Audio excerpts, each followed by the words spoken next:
dan Alhamdulillah 23 sekarang menuju ke lapangan terbang Ramon di selatan Israel dengan pesawat khas dari Turki yang mengangkat mereka ke Istanbul. Saya setuju dan mereka akan lepas pulang. Namun, Alhamdulillah, terbaik Datuk Seri Anwar Ibrahim.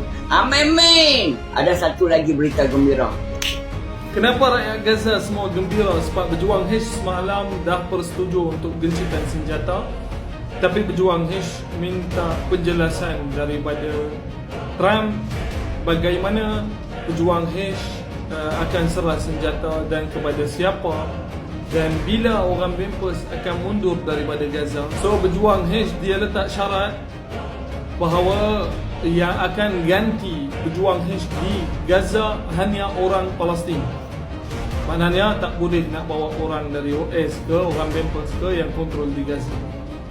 So berjuang H kata kami akan serah senjata kami kepada orang Palestin yang akan ganti kami di Gaza. Lepas tu berjuang H dah minta jaminan.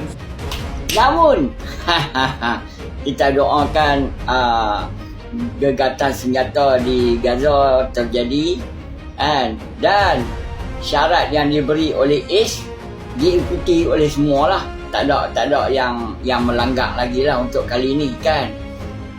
Perdamaian menanti mereka insyaAllah.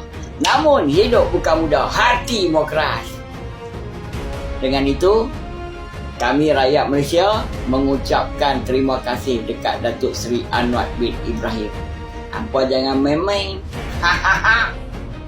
Mereka kata apa? Wadanan kata apa? Panglima kami. Berjuang H dah minta jaminan supaya orang Bempers tak masuk Gaza dan tak serang Gaza lagi.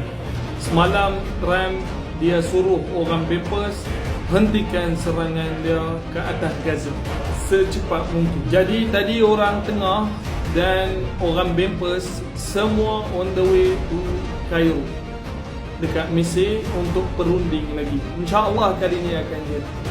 Doa guys, jangan lupa doa. Terima kasih semua. Salam.